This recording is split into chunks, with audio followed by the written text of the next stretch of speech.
tout le monde, aujourd'hui je vais teindre ma laine des brebis du beau rivage que je me suis procurée, donc la Frison Worsted dans la couleur là, naturelle.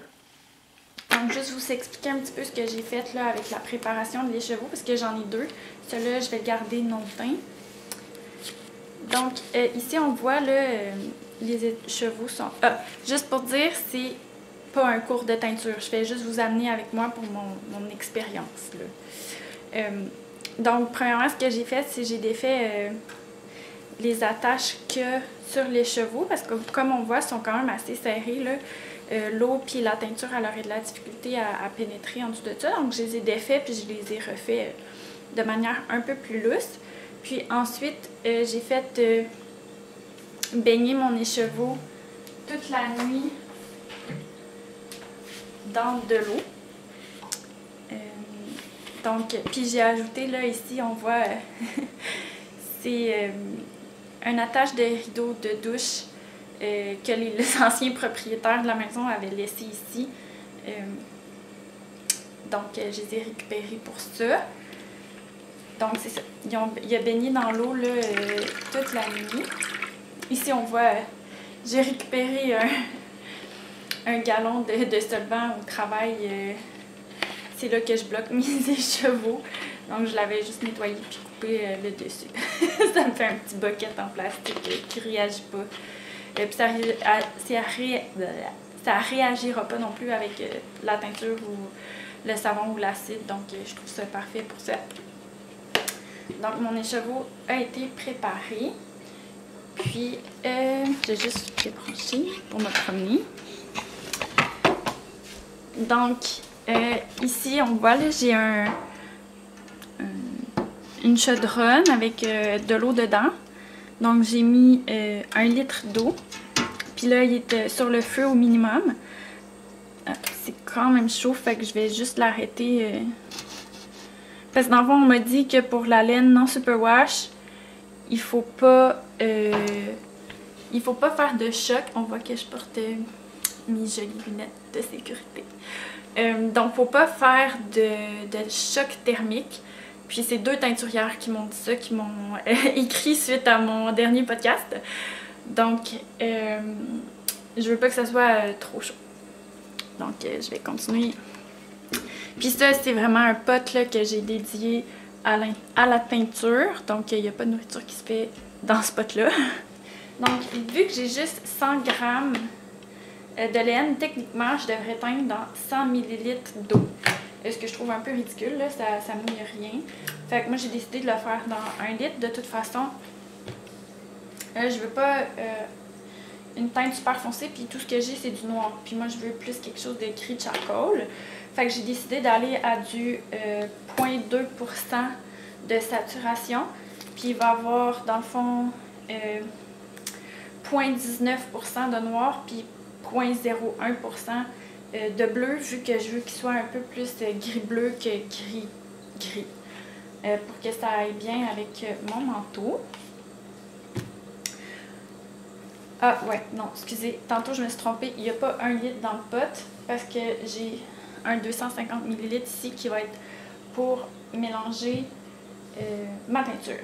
Donc, ici j'ai mes teintures, donc c'était un kit que j'avais acheté chez Artisanat. Puis toute l'information que je dis, là, ça peut tout se trouver sur internet. Là. Donc, ça, c'est le River Blue. Puis, je m'étais commandé, en plus du kit de base, du Midnight Black, parce que du noir, c'est utile. Juste vous montrer un petit peu là, ce qu'on a de besoin. Mis à part un pot, puis la teinture. Ici, il y a de l'acide citrique, encore là, que j'avais commandé chez Artisanat. Du papier pH pour les acides qui venaient dans le kit aussi. Donc, très pratique. Un masque à particules, donc ça c'est un N95. Ça s'achète généralement bien dans les quincailleries.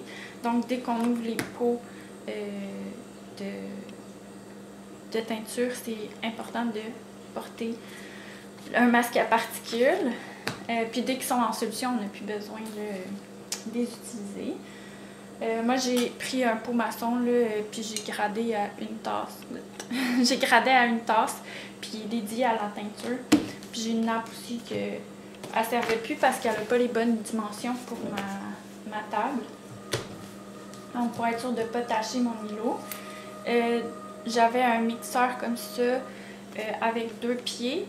Donc, je me suis dit que j'allais en prendre. Celui-là, je ne l'utilisais pas, donc je vais le garder juste pour la teinture, le petit pied-là. Des petites cuillères à mesurer, encore là, dédiées à la teinture, des pinces. Puis une cuillère pour manipuler les chevaux dans l'eau bouillante, pour pas s'ébouillanter. Puis qu'est-ce qui est pratique aussi, là, si vous n'avez pas de cuillère à mesurer, vous pouvez toujours utiliser des cuillères en plastique puis aller un peu au guess. C'est ce que j'avais fait la dernière fois. Puis moi, j'avais déjà une balance normale puis une micro-balance pour peser puis être un peu plus précise dans ce que je fais. Mais c'est pas nécessaire, là. Vous pouvez y aller aussi juste avec des cuillères à mesurer. Comme je dis, je ne suis pas une experte. C'est ma 2e tentative de teinture. Donc, on va voir ce que ça va donner.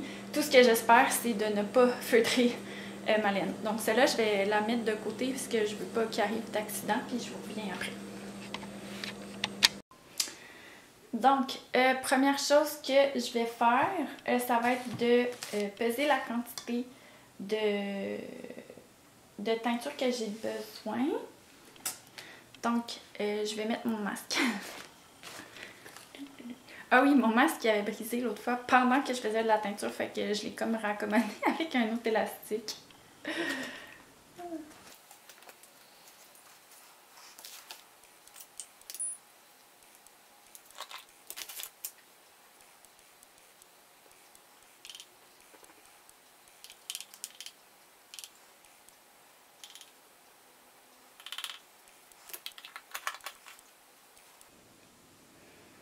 Ok, finalement, la quantité de teinture que je devrais ajouter, je trouve que ça a l'air vraiment intense. Fait que je vais le diminuer d'un quart.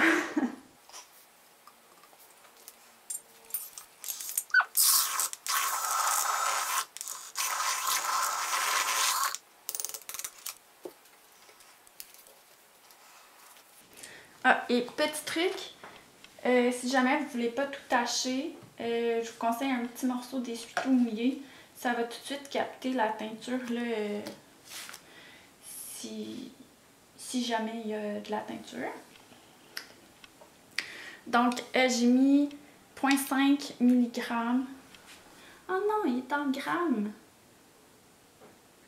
C'est pour ça que c'est si intense. Pourquoi tu es en grammes et non en milligrammes? Ben finalement, j'ai beaucoup trop de teinture. Donc, j'ai 5 mg au lieu de 2 mg. Donc, on verra ce que ça donnera. Au pire, je peux peut-être ne pas toute la mettre. Je trouve que ça a l'air mauve pas mal. Je sais pas vous comment vous voyez ça, mais on verra. Fait que je vais peut-être commencer par ajouter juste la moitié de tout ça dans ma laine. Puis, quitte à en rajouter plus tard.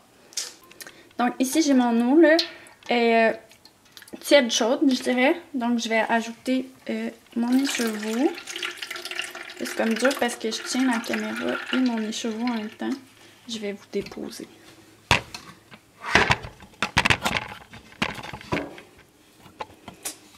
Ah, mais dans le fond, ce que je vois souvent sur Internet, c'est les gens, ils mettent l'écheveau, puis après ça, ils mettent la teinture.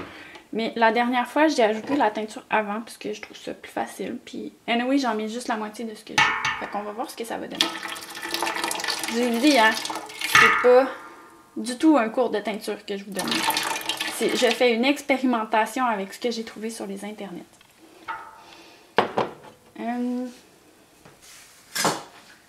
Ok, je vais brasser pour avoir une couleur là, plus uniforme.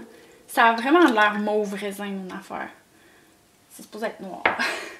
Là, encore là, à côté, j'ai un petit essuie-tout mouillé pour que je puisse disposer mes ustensiles dessus puis pour ne pas mettre de la teinture partout. Je pense que je vais rajouter un deuxième anneau. Ça va être plus facile à manipuler les chevaux une fois qu'il va être dans l'eau avec la teinture.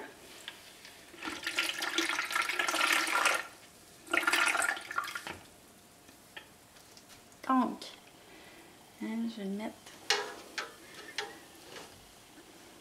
Vous avouerez là, que 3 tasses, c'est vraiment limite. J'ai de la misère à tremper mon échelle. Fait que, je vais le bouger un petit peu là.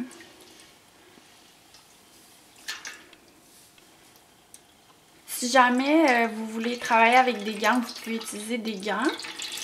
Moi, j'en utilise pas parce que oui, j'ai l'habitude d'avoir les mains tout tachées. Puis, si vous vous ramassez avec... oui. Vous êtes comme pas assez haut.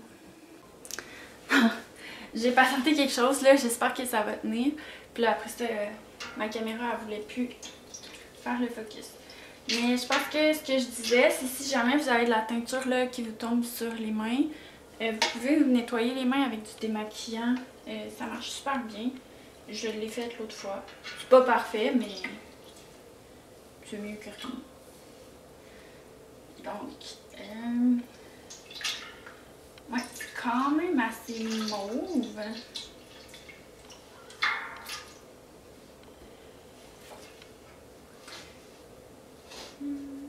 Finalement, je vais peut-être la mettre au complet.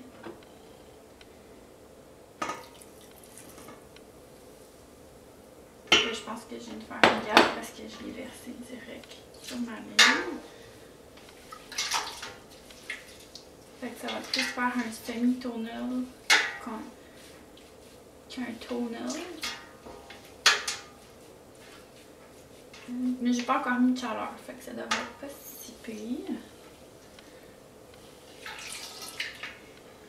Fait que j'ai juste essayé d'imbiber ma laine le plus possible.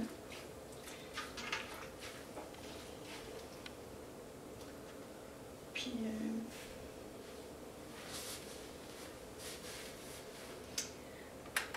je vais mettre ma température au plus bas. Puis je pense que j'ai rajouté un peu d'eau là, genre la moitié de mon cheveu est même pas dans l'eau. On voit là, c'est vraiment... Ben, je sais pas pour vous là, mais moi je le vois vraiment mauve. Je ferai pas la même gaffe une deuxième fois.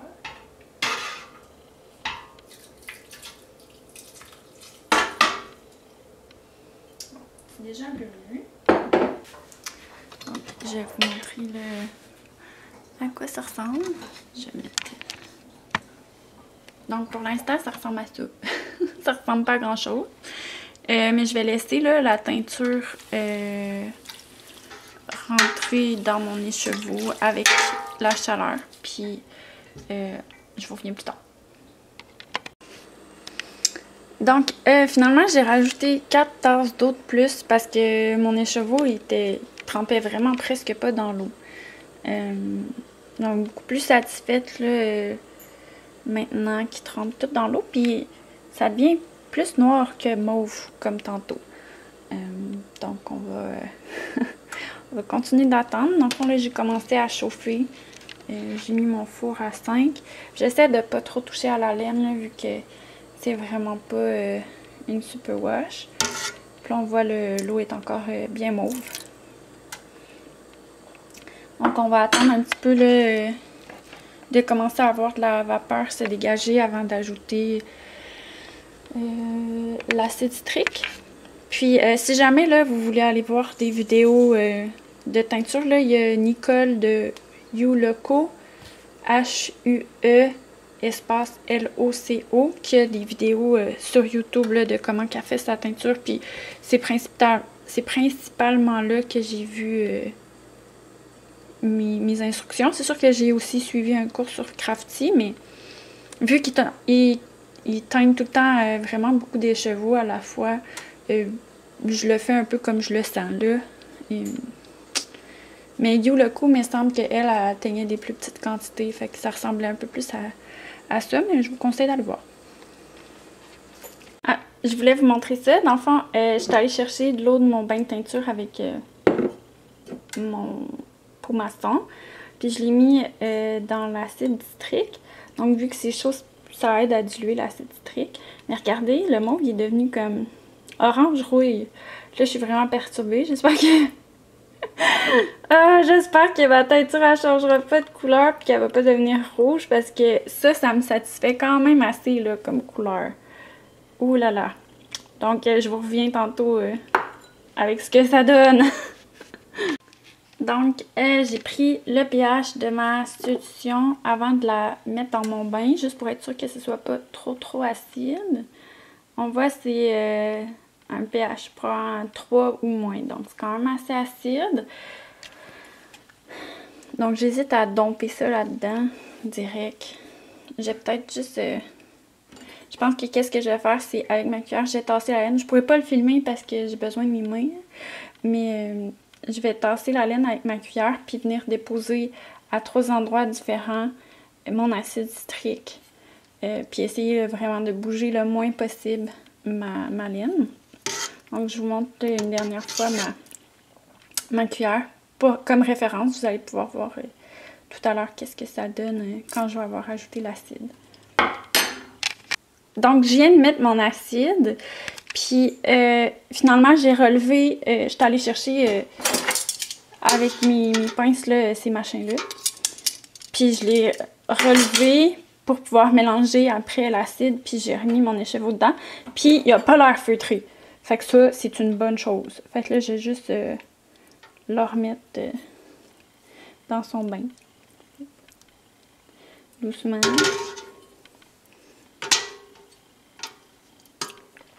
Je trouve ça plate parce que mon trépied, il est comme juste pas assez haut pour vous montrer ça. Là, je suis obligée de le tenir. C'est un peu moins pratique. Mais bon. J'allais peut-être être complètement traumatisée de la mauvaise qualité de mon vidéo, mais c'est la vie. Donc, je vais vous revenir plus tard. Ah, je pourrais checker l'eau, voir rendu comment, mais ça m'étonnerait honnêtement que ça ait diminué. J'ai juste de mettre l'acide. Et je vais mesurer le pH.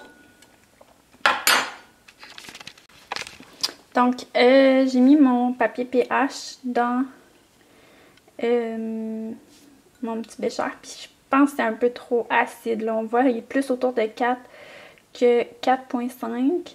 Il est un peu entre les deux. Fait que c'est pas si pire que ça. Fait que pour votre information, 1/8 de cuillère à thé dans 8 litres d'eau, ben ça donne un pH. Moi, ça me donne un pH de 4. C'est sûr que ça dépend de votre eau. Mais ça, moi, ça me donne un pH de 4. Mais ça me donne une bonne idée, là. La prochaine fois, je vais vouloir teindre la laine. J'ai écrit tout dans un cahier, les informations de quand je fais ma peinture, là.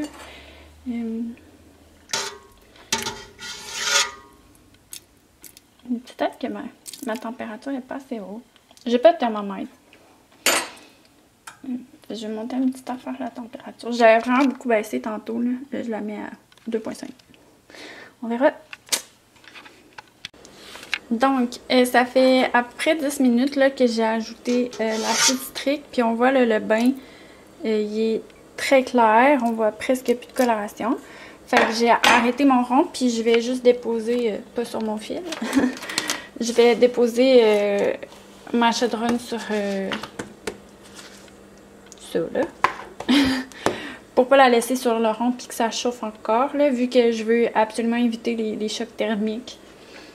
Puis l'eau là-dedans elle est tiède puis je l'ai pas totalement, j'en ai pas mis tant que ça parce que je me suis dit qu'au pire j'allais faire bouillir un peu d'eau, l'ajouter pour que ça soit à peu près à la même température que ça rendu là.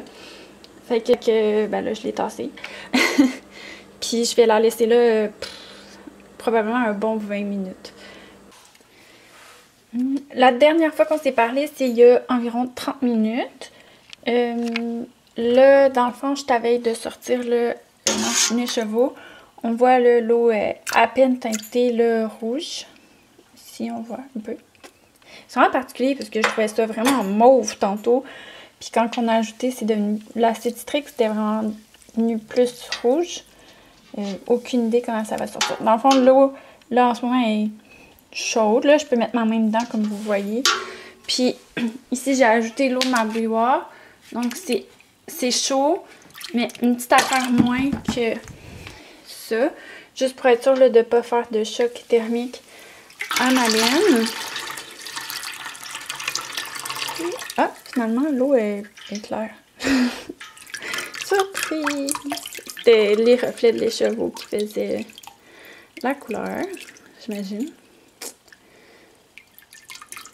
Donc, j'essaie juste d'enlever le plus d'eau possible pour pas en mettre partout parce que j'ai juste une main, vu que j'en ai une qui tient la caméra.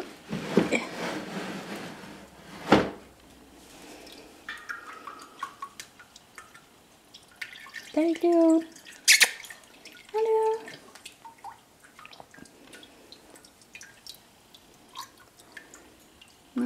Yeah.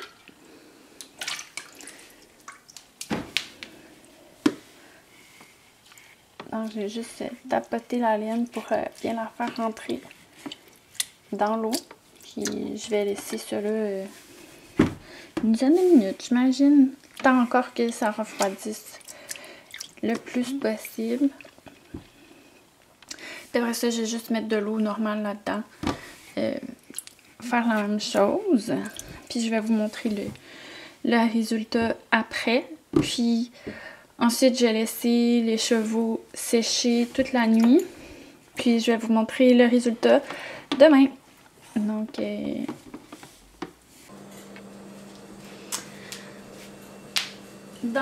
là, je suis rendue à l'étape de mettre mon écheveau juste dans l'eau normale.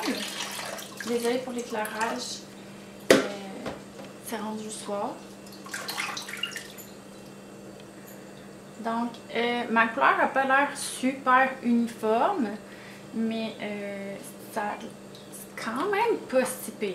Honnêtement, avec la gaffe que j'ai faite de verser ce qui restait de teinture direct sur ma laine, c'est quand même pas si pire.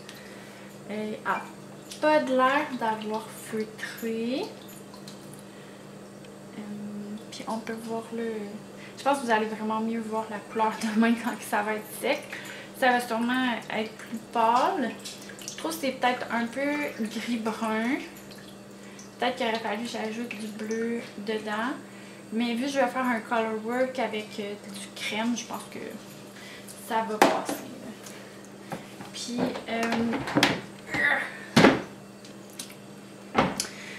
à chaque fois que je voyais des gens faire de la peinture, ils disaient tout le temps que leur eau, quand ils l'avaient avec le savon, était super colorée.